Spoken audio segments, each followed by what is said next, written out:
Have you ever wondered what life would be like without mirrors?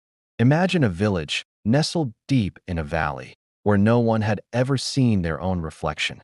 This was the village of Ethel. In Ethel, there were no mirrors, no still ponds, not even a shiny spoon. People went about their days never knowing what they looked like.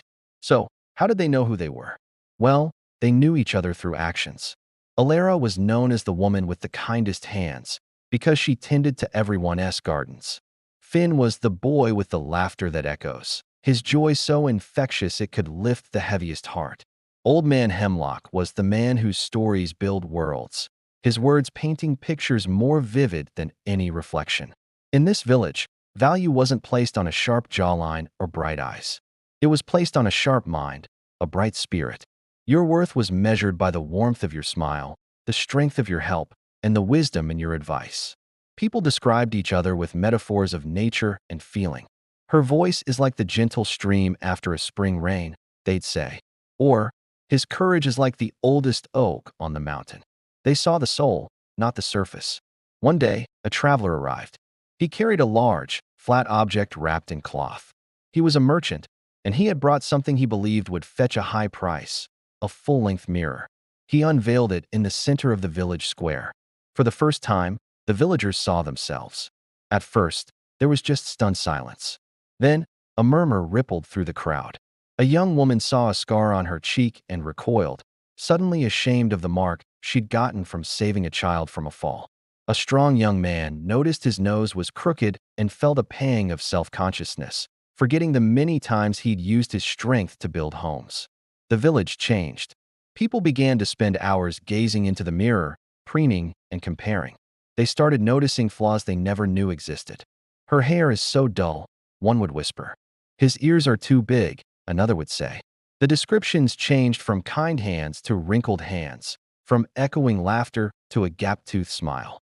The beautiful, intricate tapestry of their community began to unravel, thread by thread. Alara, the woman with the kindest hands, saw the sadness creeping into her village. The gardens were starting to wilt. The laughter was fading. The stories were being forgotten. She walked to the center of the square, where a small crowd was still gathered around the mirror, lost in their own reflections. With a heavy heart, she looked at her own reflection for the first time. She saw the lines around her eyes from years of smiling and the dirt under her nails from years of tending the earth. She saw the face of a woman who had lived and loved deeply. And she realized the mirror only showed a fraction of the truth. It couldn't show the warmth in her touch or the love in her heart. She turned to the others. "This object," she said, her voice clear and strong, "it shows us our shells. But it doesn't show our light. It shows us our skin, but not the spirit within." She picked up a heavy stone. "We were more beautiful when we couldn't see ourselves. We saw each other." With that, she struck the mirror. It shattered into 1,000 tiny pieces, each one reflecting a small, distorted piece of the sky. The villagers stood in shock. Then a slow wave of relief washed over them. They looked at each other, really looked at each other, for the first time in weeks. They saw the familiar faces of their friends and neighbors, not as collections of features, but as whole people they knew and loved.